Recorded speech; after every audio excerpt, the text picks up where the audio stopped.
प्रणाम। आप सभी को मेरा सादर प्रणाम।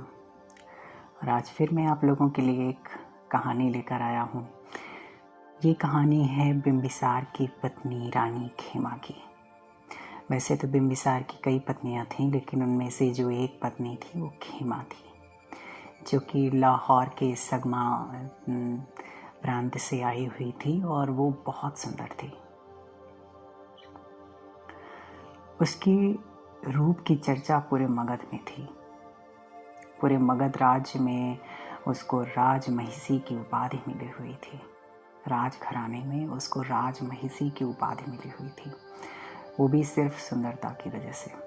तो वो जो रूप गर्विता खेमा थी, उसे अपने रूप पर भी बहुत ज़्यादा गर्व था।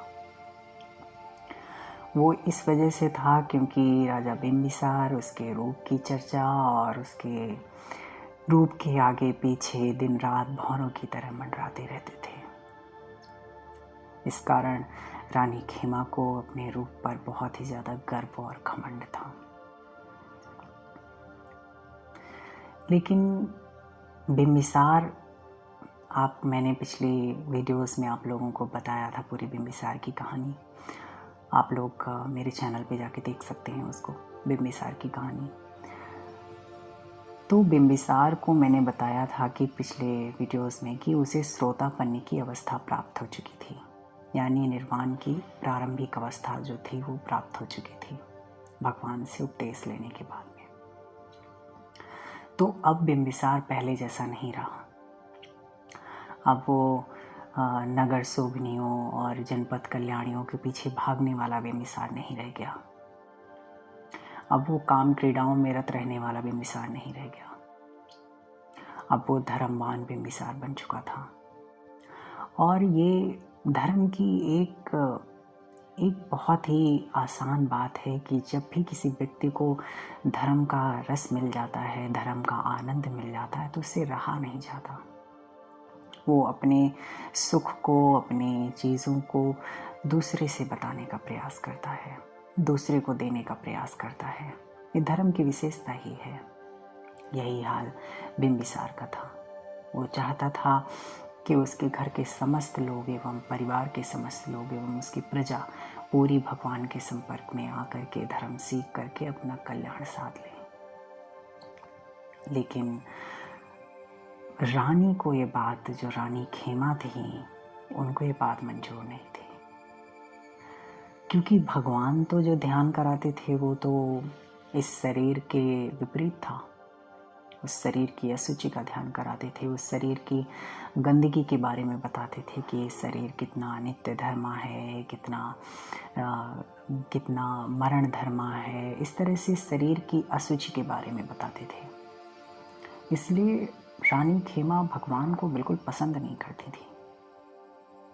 और बिम्बिसार का ये बहुत मन था कि रानी खेमा भगवान के संपर्क में आकर के धर्म सीख ले ताकि इनका कल्याण हो जाए। तो बिम्बिसार ने एक युक्ति सूझी। रानी खेमा को वाद्य कला और गायन कला से बहुत ही प्रेम था। तो बिम्बिसार ने क्या किया, अपने राज्य के कुछ अच्छे संगीतकारों के माध्यम से वेणुवन वन की विशेषता से संबंधित कई सारे गीतों को रचवाया और कई अच्छे गायकों को बुला करके रानी खेमा के पास भेजा कि इन गीतों को सुनाया जाए। सभी गायकों ने बहुत ही बढ़ चढ़कर नंदन कानन वन जैसे वनों की तुलना वेणुवन वन से की और बहुत अच्छे गीत गाए रानी खेमा के पास जाकर के। अब तो रानी खेमा के मन में वन को देखने की और ज़्यादा अभिलाषा जागृत हो गई। अब रानी खेमा वेणुवन वन को देखना चाहती थी,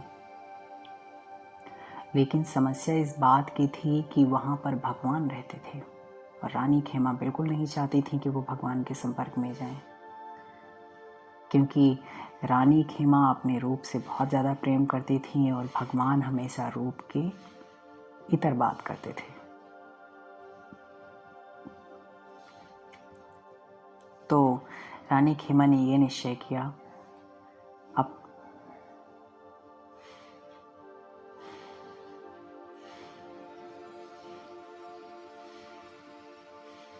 रानी खेमा ने अपने कुछ नौकर को लेकर के ऐसा समय निश्चित किया कि जब भगवान भिक्षाटन के लिए चले जाएं, वो समय निश्चित किया कि जब भगवान भिक्षाटन के लिए चले जाएंगे तब हम जाएंगे।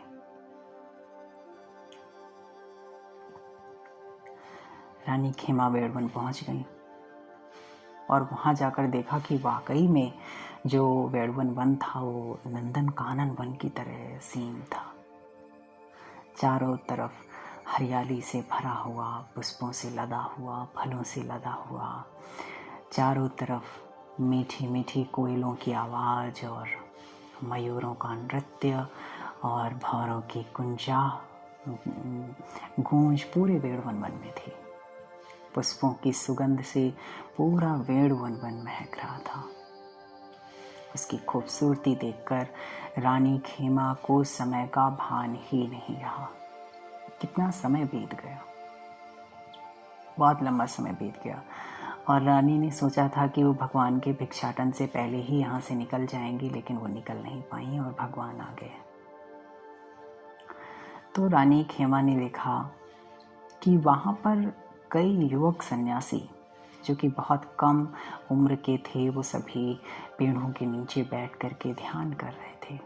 वहाँ पर जगह जगह पर ध्यान कक्ष बने हुए थे वेड़वन वन में, जो कि बिम्बिसार ने बनवाए थे। वो जगह जगह बैठ कर के ध्यान कर रहे थे। रानी अपने मन में सोचती है कि ये उम्र तो काम भोगों में रत रहने की है, ये क्यों अपना समय बर्बाद कर रहे हैं। उसके मन की मना स्थिति इस प्रकार की थी, उसके मन में इस तरह के विचार और चिंतन चल रहे थे कि ये लोग अपने समय को बर्बाद कर रहे हैं, ये काम तो बुढ़ापा का है, ये उम्र तो काम भोगों में रत रहने की है। आगे सोचते सोचते रानी खेमा और आगे निकल जाती हैं और उस स्थान पर पहुंच जाती हैं जहां पर भगवान गौतम बुद्ध ध्यान कर रहे थे।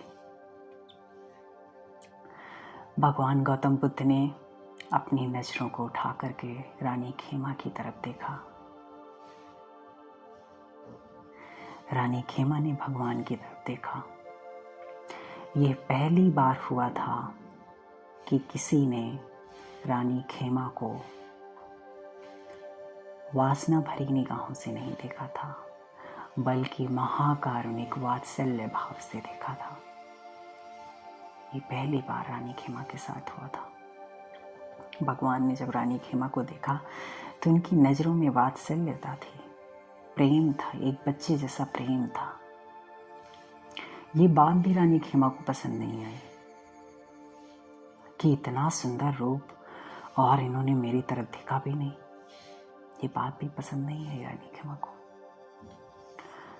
भगवान ने सोचा कि ये समय उचित नहीं है रानी खेमा को धर्म उपदेश करने का या धर्म बताने का, क्योंकि अगर वो इस समय बताएंगे भी तो रानी खेमा को कुछ समझ नहीं आएगा। तो उन्होंने महाकारुणिक भगवान ने अपने रिद्धि बल का प्रयोग किया और वहां पर एक देवांगना प्रकट हो गई। तो रानी खेमा क्या देखते हैं कि एक अप्सरा, एक देव कन्या भगवान ध्यान में मस्त हैं और वो देव कन्या भगवान के पंखा चल रही है, पंखा डुला रही है।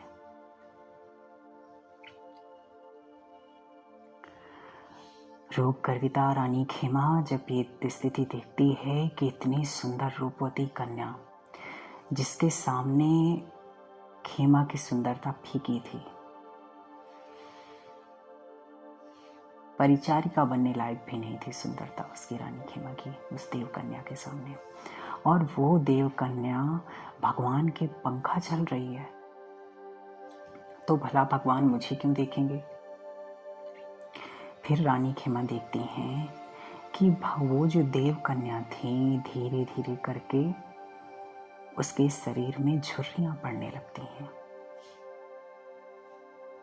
उसका पूरा शरीर कमजोर पड़ने लगता है। कुछ समय बाद वो ये देखती है कि उसका शरीर और ज्यादा प्रौढ़ होकर एक हड्डी के ढांचे में परिवर्तित हो जाता है। ये सब तो भगवान ने अपने रिद्धि बल से किया था। थोड़ी देर बाद रानी खेमा देखती है कि वो देव कन्या जो है बूढ़ी स्त्री में तब्दील हो गई और वहीं पर ढेर होकर के मर गई और गिर गई। रानी खेमा के मन में यकायक धर्म संवेग जागता है, पुराना पुण्य जाग उठता है। वो सोचती है कि क्या इस मेरे सुंदर रूप के साथ भी यही होगा। मैं जिस सुंदर शरीर के प्रति इतना गर्व करती हूँ, इतना घमंड करती हूँ, क्या मेरे इस शरीर के साथ भी यही होगा।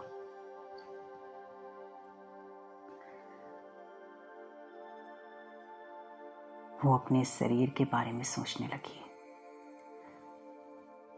कि जिस तरह से इस देवकन्या का हाल हुआ है, मेरा भी यही हाल होगा। मेरी भी वृद्धावस्था आएगी, मेरी भी प्रौढ़ावस्था आएगी और एक दिन मैं भी इसी की तरह हड्डी के ढांचे में बदल कर मर जाऊंगी। इस शरीर में है क्या? खून, मांस, पस, पूरा ये शरीर गंदगी का ही तो पुतला है। ऊपर से सिर्फ एक त्वचा का एक हल्का सा एक परत चिपकी हुई है बस। बाकी इस शरीर में गंदगी के सिवा है क्या?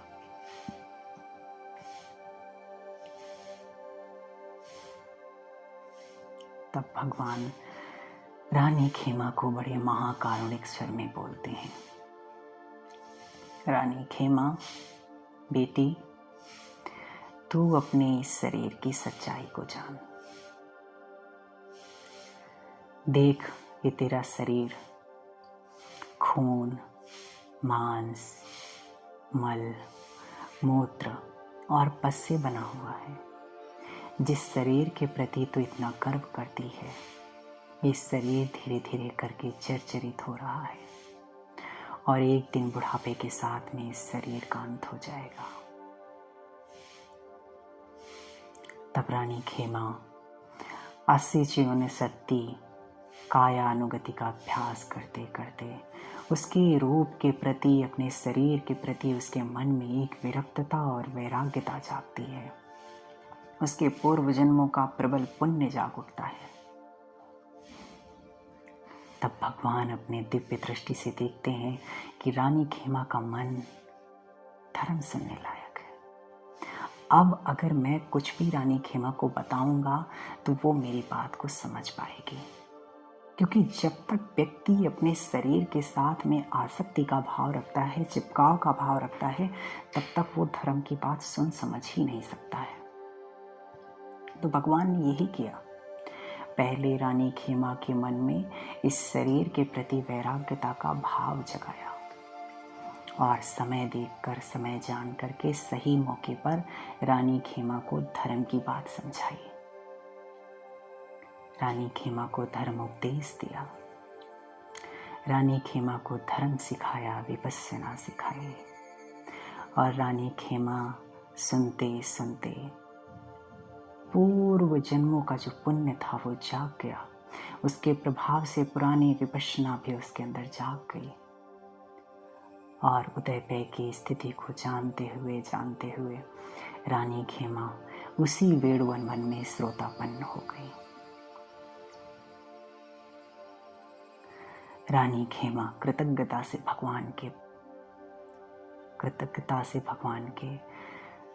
भगवान को नमस्कार कर उनके चरणों में गिर पड़ी।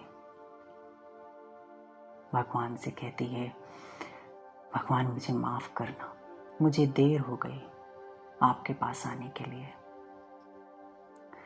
भगवान को नमस्कार करके अपने घर वापस लौट जाती है और बिंबिसार से कहती है कि मुझे भिक्षुनी बनने का प्रवज्जित होने की आज्ञा दीजिए। शायद बिंबिसार यदि श्रोतापन्न नहीं हुआ होता या भगवान के द्वारा उसने धर्म रस नहीं चखा हुआ होता तो वो आज्ञा नहीं देता रानी खेमा को। लेकिन बिंबिसार ने भी धर्म का रस चख रखा था और रानी खेमा को भला वो आज कैसे मना करता। वो तो चाहता ही था कि रानी खेमा को धर्म मिल जाए। बिंबिसार रानी को प्रवज्जित होने के लिए आज्ञा दे देता है और रानी खेमा भगवान के भिक्खुनी संग में प्रवज्जित होकर सन्यासिनी बन जाती है और अपना पूरा जीवन धर्म में समर्पित कर देती है। और कुछ ही दिनों में रानी खेमा विपस्सना का अभ्यास करते करते अरहंत हो जाती है, मुक्त हो जाती है। अपने पूरे शरीर के प्रति आसक्ति टूट जाती है और इस पूरे भव चक्र से, इस दुख चक्र से निकल जाती है और अपना पूरा जीवन धर्म की सेवा में समर्पित कर देती है। लोगों को धर्म सिखाती है, लोगों को धर्म का मार्ग बताती है। रूप गर्विता रानी खेमा से आज वो धर्मवती खेमा बन गई, धर्मवान खेमा बन गई, धर्म संगिनी बन गई। अपना पूरा जीवन धर्म की सेवा में लगा दिया।